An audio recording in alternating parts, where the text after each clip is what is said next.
الله الله الله الله ما لنا مولا سوى الله.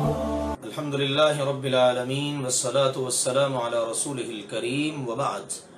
محترم و مکرم سامعین و ناظرین، آج ہم روزے سے متعلق انتہائی اہمیت کی حامل بات کرنے جا رہے ہیں اور اس کی طرف بہت زیادہ توجہ دینے کی ضرورت ہے۔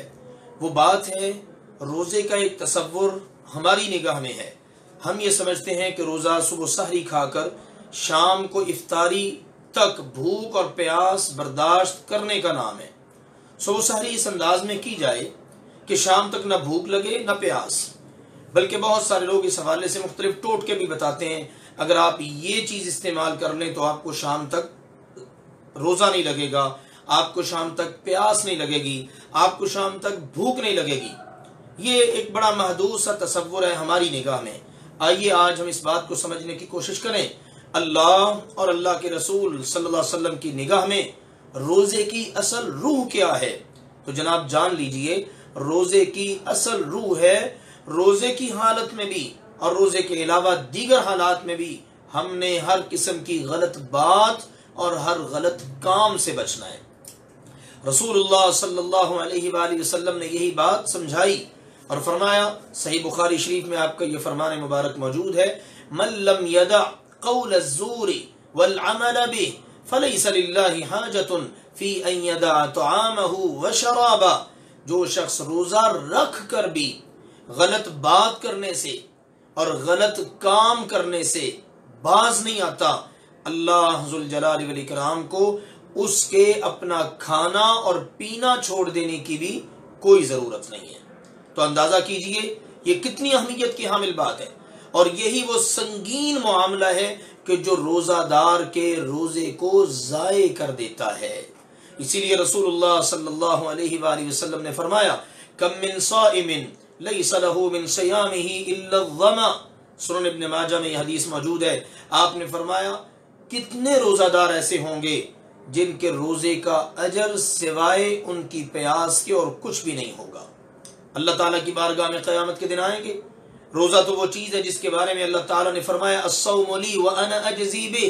روزہ دار کا روزہ چونکہ میرے لیے ہوتا ہے، اس لیے اس کا ثواب بھی اسے میں خود عطا کروں گا۔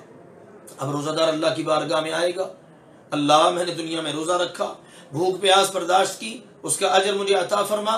حکم ہوگا لیس لہ من صیامہ الا الظما، اس کے روزے کا اجر سوائے اس کی اس پیاس کے جو اس نے دنیا میں برداشت کی ہے اور کچھ بھی نہیں ہے۔ کتنا سنگین معاملہ ہے۔ لہٰذا روزہ دارو، اللہ کے پیارو، ہم سب کو اس بات کو ملحوظ خاطر رکھنا ہے، روزے کی حالت میں ہم سے کوئی ایسا کام سرزد نہ ہو، جھوٹ کا، فحش کلامی کا، گالی گلوچ کا، غیبت کرنے کا، بہتان بازی کا، اسی طرح سے اور بہت ساری فضولیات ہیں جو ہمارے معاشرے میں پائی جاتی ہیں، مردوں میں پائی جاتی ہیں، خواتین میں پائی جاتی ہیں، ان سے حتاً مقدور بچنا ہے، کیونکہ ان کی وجہ سے روزہ ضائع ہو جاتا ہے، روزے کا اجر جو ہوتا ہے وہ برباد ہو جاتا ہے۔ لہٰذا آئیے ان تمام باتوں سے اپنے آپ کو بچاتے ہوئے اپنے اچھے سے معیاری سے روزے رکھنے کی کوشش کریں، وگرنہ ہمارے معاشرے کے اندر تو اللہ تعالیٰ معاف فرمائے ایسے ایسے کام پائے جاتے ہیں کہ اللہ کی پناہ ہے۔ ہم سوچتے ہیں اس بات کو، ممکن ہے کہ شیطان بندہ ہوا بھی، شیاطین جن کو اللہ تعالیٰ رمضان میں گرفتار کر دیتا ہے، ممکن ہے وہ روزہ داروں کے اعمال کی وجہ سے مطمئن ہوں کہ چلو ہم نے جو 11 ماہ محنت کی ہے وہ سلسلہ تو ہمارا جاری ہے نا۔ جیسے معاشرے کے اندر جو لوگ بہت زیادہ فساد مچانے والے ہوتے ہیں، اگر وہ گرفتار بھی ہو جاتے ہیں تو پیچھے سے ان کے ہرکارے، ان کے نمائندے، ان کے چمچے کرچے وہ ایسے ایسے کام کرتے رہتے ہیں، وہ اندر گرفتار ہوئے بھی بڑے مطمئن ہوتے ہیں کہ چلو ہمارا کام تو جاری ہے نا۔ بالکل اسی طرح شیاطین ممکن ہے وہ گرفتار ہو کر بھی مطمئن ہوں کہ چلو بہت سارے انسان ہیں جو روزہ رکھ کر بھی الٹے کاموں میں پڑے ہوئے ہیں اور جناب فساد کر رہے ہیں اور جناب سارے کے سارے معاملات کر رہے ہیں جو کام ہم نے کرنے تھے نا، چلو ہماری عدم موجودگی میں ہمارے پیچھے سے وہ لوگ کام کر ہی رہے ہیں جن کی ہم نے تربیت کی ہے۔ اللہ کے پیارے نبی کریم صلی اللہ علیہ وسلم نے اس حوالے سے بڑی تنبیہ فرمائی ہے۔ آپ نے تو یہاں تک فرمایا، اذا كان يوم صوم احدكم فلا يرفث ولا يسخب، جب تم میں سے کسی کا روزہ ہو اس کو چاہیے وہ شہوت انگیز گفتگو بھی نہ کرے اور شور و غوغا بھی نہ کرے، شور و غل بھی نہیں کرنا، آپ نے کسی قسم کی ایسی حرکت کرنی نہیں ہے۔ سبحان اللہ، میاں بیوی کا تعلق کتنا حلال اور قریب کا ہے، لیکن روزے کی حالت میں اس میں بھی احتیاط کرنے کی ضرورت ہے۔ اسی لیے نوجوانوں کو تعلیم دی گئی ہے کہ وہ ایسا کوئی اقدام نہ اٹھائیں جس کی وجہ سے وہ آگے ایسے اقدام تک مجبور ہو جائیں کہ پھر ان کو کفارہ ادا کرنا پڑے۔ تو اگر حلال معاملات میں ایسا ہے تو پھر حرام معاملات میں تو بالکل اجازت نہیں ہے۔ لہذا فرمایا کسی نے کوئی ایسی بےہودگی نہیں کرنی، شور و غل نہیں کرنا، جذبات کو برانگیختہ کرنے والی گفتگو بھی نہیں کرنی، بلکہ فرمایا فَإِن صَابَّهُ أَحَدٌ أَوْ قَاتَلَ، اگر کوئی روزہ دار کو گالی دے دے، اگر کوئی روزہ دار سے لڑ پڑے تو روزہ دار نے آگے سے کیا کہنا ہے؟ فَلْيَقُلْ إِنِّي امْرُؤٌ صَائِمٌ، روزہ دار نے کہنا ہے بھائی میرا تو روزہ ہے، میرے منہ میں بھی زبان ہے، میں بھی تجھے گالی دے سکتا ہوں، ایک سن کر 10 سنا بھی سکتا ہوں، میرے اندر بھی طاقت ہے، میں لڑ سکتا ہوں، تو نے اگر ایک مارا ہے تھپڑ میں 10 مار سکتا ہوں، 2 تو چلو مار ہی سکتا ہوں نا، لیکن ایسا کوئی اقدام نہیں اٹھاؤں گا، ایسا کوئی کام نہیں کروں گا۔ کیوں نہیں کروں گا؟ اس لیے کہ میرا روزہ ہے۔ سبحان اللہ۔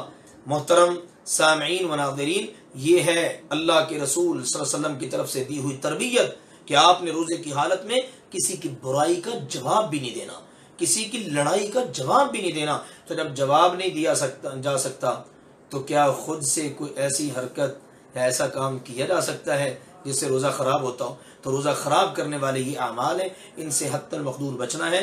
روزے کی حالت میں گالی گلوچ، بد کلامی، فحش گوئی، تہمت بازی، عیب جوئی، دروغ گوئی، جھوٹ کی اشاعت، جھوٹ پر عمل، کذب بیانی، غیبت، چغلی، ان تمام کے تمام کاموں سے حتی المقدور بچنا ہے۔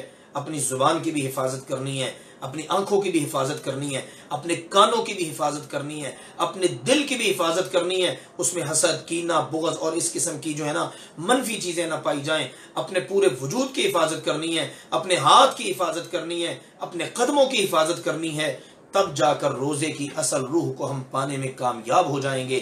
اللہ ذوالجلال والاکرام ہم سب کو روزے کی حالت میں ہر قسم کے برے اقدام، برے قول، برے فعل، غلط بات، غلط فعل سے بچنے کی توفیق عطا فرمائے، تاکہ ہمارے روزے میں یاری ہوں اور اللہ تعالیٰ کے ہاں درجہ قبولیت حاصل کر سکیں۔